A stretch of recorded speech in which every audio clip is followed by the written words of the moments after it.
पिछली बार पुलवामा करवा दिया था इलेक्शन से पहले, हमारे हजारों जो है जवान हर बार ये मरवा देते हैं। इसी बार अभी इन्होंने इलेक्शन से पहले बॉर्डरों पे गोलियां चलवा दी हैं। क्यों भाई, वो बच्चे जो 2.5 किले पीछे खड़े हैं उनके सिरों में आपने सीधी गोलियां मार दी, किस हक से मार दी आपने?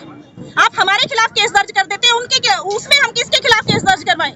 वो चीजें तो दिखाई नहीं दे रही हैं कि जो बाहर की जो कंट्रीज हैं वो हमारी सीमाओं को, बॉर्डर्स को लांघ के अंदर आ रही हैं। इनको ये फोर्सेस वहां तैनात करनी चाहिए। किसानों के चारों तरफ क्यों खड़ी कर देते हैं? हम यहाँ कोई गोली बारूद लेके आए हुए हैं क्या? और इन्होंने जो बॉर्डर्स पे इतनी फोर्स तैनात की, अगर उसी फोर्स को ये महिलाओं की सुरक्षा में जो दिन ब दिन रेप होते जा रहे हैं वहां पे तैनात करें, या फिर और सड़क हादसों को कंट्रोल कर, परिवार नहीं संभला, वो दूसरों का परिवार और हमारा परिवार क्या संभालेंगे और क्या जानेंगे कि वो परिवार का दर्द क्या होता है? पहले वो अपना परिवार संभाले, फिर लोगों को मारने के। और आज बॉर्डरों पे आप सीधा लोगों को शूट कर रहे हैं, तो क्या ये लोकतंत्र है?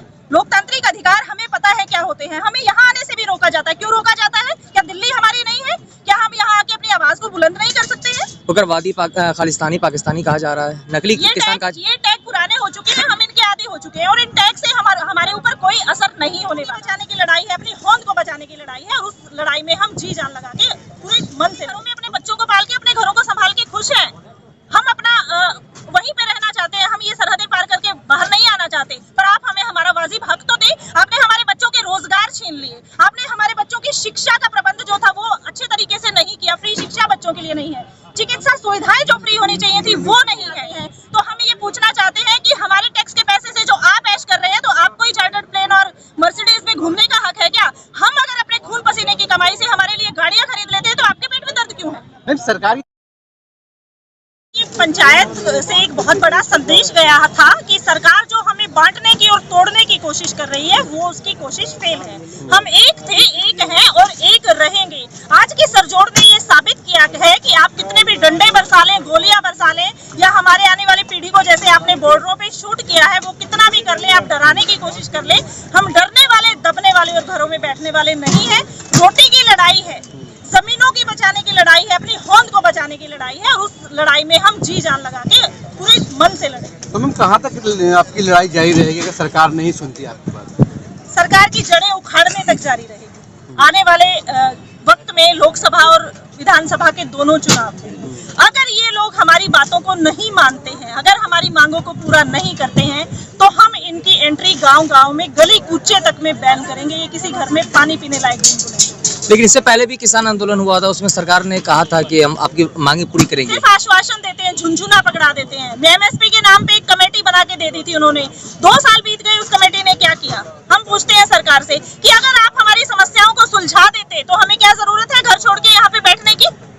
हम अपने घरों में अपने बच्चों को पाल के, अपने घरों को संभाल के खुश हैं। हम अपना वहीं पे रहना चाहते हैं, हम ये सरहदें पार करके बाहर नहीं आना चाहते। पर आप हमें हमारा वाजिब हक तो दे। आपने हमारे बच्चों के रोजगार छीन लिए, आपने हमारे बच्चों की शिक्षा का प्रबंध जो था वो अच्छे तरीके से नहीं किया। फ्री शिक्षा बच्चों के लिए नहीं है, चिकित्सा सुविधाएं जो फ्री होनी चाहिए थी वो नहीं है। कोरोना टाइम में आपने कितनी गड़बड़ियां की, हजारों जानें ले ली, आपने इतने प्रोपेगेंडास चला रखे हैं लोगों को मारने के, और आज बॉर्डरों पे आप सीधा लोगों को शूट कर रहे हैं। तो क्या ये लोकतंत्र है? लोकतांत्रिक अधिकार हमें पता है क्या होते हैं। हमें यहाँ आने से भी रोका जाता है। क्यों रोका जाता है? क्या दिल्ली हमारी नहीं है? क्या हम यहाँ आके अपनी आवाज को बुलंद नहीं कर सकते हैं? उग्रवादी खालिस्तानी पाकिस्तानी कहा जा रहा है, नकली किसान का। ये टैग पुराने हो चुके हैं, हम इनके आदी हो चुके हैं, और इन टैग से हमारे ऊपर कोई असर नहीं होने वाला। हम पाकिस्तानी भी कहलवा चुके हैं, आतंकवादी, खालिस्तानी, सबका टैग हमारे ऊपर लग चुका है। हमारे ऊपर ये टैग लग चुके हैं कि भाई ये तो मर्सिडीज में, बड़ी बड़ी गाड़ियों में आते हैं। तो हम ये पूछना चाहते हैं कि हमारे टैक्स के पैसे से जो आप ऐश कर रहे हैं, तो आपको ही चार्टर्ड प्लेन और मर्सिडीज में घूमने का हक है क्या? हम अगर अपने खून पसीने की कमाई से हमारे लिए गाड़ियां खरीद लेते हैं, तो आपके पेट में दर्द क्यों है? मैम सरकार की क्या मंशा है, एमएसपी को लीगली क्यों नहीं करना चाहती? क्या लगता है आपको? देखिए, जो ये जमीनें हैं, इन जमीनों से आने वाले वक्त में सरकार को एक बहुत बड़ा फायदा दिखाई दे रहा है। तो इसीलिए वो इन जमीनों को कंट्रोल करके अपने कब्जे में, पूंजीपतियों के कब्जे में देने के लिए प्लानिंग कर रही है। अगर ये जमीनें उनके हाथ से चली जाती हैं तो उनके लिए ये बड़ा लॉस होगा। मैं एक सवाल करना चाहूंगी आपके माध्यम से कि माल्या है, अडानी अंबानी है, उनके आपने हजारों करोड़ के लोन माफ कर दिए, तो फिर ये किसान का तो एक कुछ % का ही हिस्सा है, आप इनको क्यों नहीं दे देते?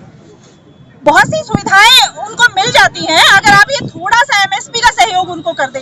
हम करोड़पति बनने नहीं आए है, हम यहाँ पे अरबपति खरबपति हमें नहीं बनना है, हमें 2 रोटी चाहिए, वो निवाला आप हमारे और हमारे बच्चों के मुंह से ना छीने, बस इतनी सी गुजारिश। मोदी जी ने तो आय दुगनी की बात भी कही थी, वो वादा कहाँ पूरा है नहीं हुआ। जी बताइए, सिर्फ वादे करना और झुंझुने पकड़ाना इस सरकार का काम रहा है, बाकी पूरा तो कुछ भी नहीं हुआ। आप बता दें विकास कहाँ पे हुआ है?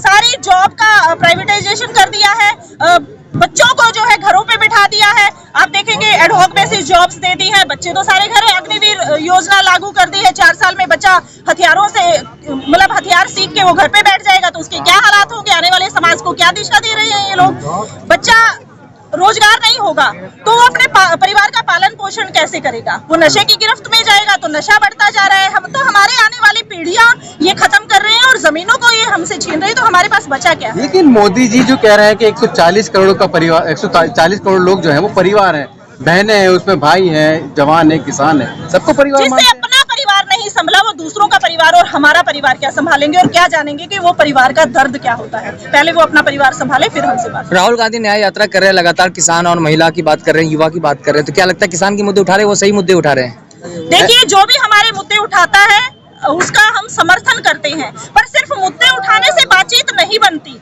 सिर्फ एक मुद्दे उठाना, स्टेज पे जाके भाषण दे देना या मैं इसके हित में हूँ, मैं इसका समर्थन करता हूँ, उससे बात नहीं बनती। आप विपक्ष में है, आपका एक मजबूत विपक्ष है सरकार के पास अभी, तो आप वहाँ पे संसद में आवाज उठाइए और हमारे हितों के लिए वहाँ पे हमारे हित के कानून बनवाइए। हमें जो MSP लागू करने में जो हमने आवाज उठाई है, जो हमें मुश्किलें आ रही है, उन मुश्किलों को हल करने में आप हमारा साथ दीजिए तो हम आपका साथ देंगे।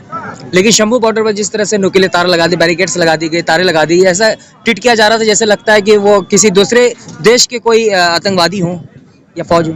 इनको वो चीजें तो दिखाई नहीं दे रहे हैं कि जो बाहर की जो कंट्रीज हैं वो हमारी सीमाओं को, बॉर्डर्स को लांघ के अंदर आ रही हैं। इनको ये फोर्सेस वहां तैनात करनी चाहिए, किसानों के चारों तरफ क्यों खड़ी कर देते हैं? हम यहाँ कोई गोली बारूद लेके आए हुए हैं क्या? और इन्होंने जो बॉर्डर्स पे इतनी फोर्स तैनात की, अगर उसी फोर्स को ये महिलाओं की सुरक्षा में जो दिन ब दिन रेप होते जा रहे हैं वहां पे तैनात करें, या फिर और सड़क हादसों को कंट्रोल करने में या कहीं और अच्छे कार्य में लगाएं, तो वो ज्यादा बेहतर होगा। लेकिन देश तो सुरक्षित हाथों में है। देश सुरक्षित हाथों में है तो मणिपुर में जो घटनाएं हुई है महिलाओं के साथ वो कैसे हो गई? बताएं आप मुझे, आपका सवाल है तो आप ही मुझे जवाब दें। अगर देश सुरक्षित हाथों में होता तो बेटियों के साथ रेप क्यों होते? बेटियां नंगी करके सड़कों पे क्यों घुमाई जाती? तो बताएं कहां? लेकिन मोदी जी दिल्ली के लाल किले से कहते हैं बेटी बचाओ बेटी पढ़ाओ, महिला सशक्तिकरण की बात करते हैं, महिलाओं के सम्मान की बात करते हैं। बातें करने से वोट मिलते हैं, इसलिए बात करते हैं। महिला सशक्तिकरण की बात अगर करते तो महिलाओं को जाके मणिपुर में उनके सुख दुख नहीं पूछना चाहिए था? क्या उन्होंने कदम रखा? वहाँ पे नेट बैन कर दिया, सारे संचार के साधन बैन कर दिए कि वहाँ की चीजें बाहर निकल के, वहाँ की खबरें बाहर निकल के ना आ सके।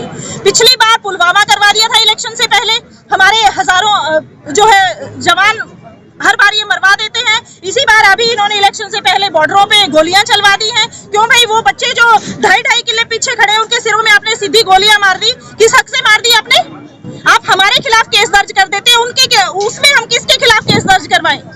इस सरकार के खिलाफ केस दर्ज करवाएं? क्या आप करेंगे? कौन सुनेगा हमारी? बताएं आप। लेकिन इस बार जो नारा दिया जा रहा है आपकी बार 400 के पार, 400 अगर आ जाता है अगर सीट, तो संविधान बदलने की बात की जा रही है। कुछ भी नहीं बचेगा। अगर इस बार सरकार रिपीट हुई तो आप फासिज्म यहाँ पे होगा और सब कुछ तहस नहस हो जाएगा। जो आज लोग ये खड़े तमाशे देख रहे हैं ना, इनके परिवार भी उसी जद में आने वाले हैं, और जब गर्दन पे फंदा आएगा ना तो वो किसी किसान मजदूर की गर्दन पे नहीं आएगा, वो टोटल समाज की गर्दन पे फंदा। तो 2024 सवाल ये है कि क्या पिछले 9 साल में मोदी सरकार में मजदूर किसान को क्या मिला आपके हिसाब से? मिला आश्वासन मिला सर, झुंझुने मिले, गोलियां मिली, लाठियां मिली, किले ठोक दी गई, बॉर्डरों पे बॉर्डर सील किए गए वो मिले, और उसके अलावा हमें कुछ भी नहीं मिला। बोला गया कि आय दुगनी हो जाएगी, अरे हमारी तो आपने आय आधी भी नहीं छोड़ी, दुगनी की बात तो दूर कीजिए। आय तो आपकी दुगनी हो रही है, आय तो 9 पूंजीपतियों की दुगनी करते जा रहे हैं आप, जिन्होंने आपको खरीद रखा है। तो क्या लगता है 2024 में किसान किस ओर जाएगा? अभी देखिए, हमारे मोर्चा के बड़े लीडर्स जो भी फैसला करेंगे तो उसी के अनुसार आगे हम लोग बढ़ेंगे। अभी हम कुछ भी नहीं कह सकते। मोदी सरकार की गारंटी भी तो हर जगह दे रहे हैं कि ये मोदी की गारंटी, हर बात में वो कहते हैं। जितना पैसा मोदी मोदी की गारंटी नाम के जो स्टिकर लगा के गाड़ियां घुमा के आप लोग वेस्ट कर रहे हैं ना, उसी पैसे को अगर शहीदों की विधवाओं को, बच्चों को पालने में, परिवार को पालने में आप देते तो बेहतर होता। उन गरीबों को रोजगार देके या उन गरीबों को चिकित्सा देके अगर आप देते तो वो बेहतर होता, बजाय कि आप इस मोदी की गारंटी तो तभी दिख जाती ना, अगर वो भलाई के काम करते तो मोदी की गारंटी खुद दिख जाती। अब तो बस सारी जगह लिप लिप के सारी दीवारें काली लाल कर रखी है कि मोदी की गारंटी, मोदी की गारंटी। हमें तो मोदी की गारंटी समझ नहीं है। मोदी जी ने कहा कि ये जो तीसरा चुनाव है ये बड़े फैसले का चुनाव है, क्या लगता है क्या बड़ा होने वाला है?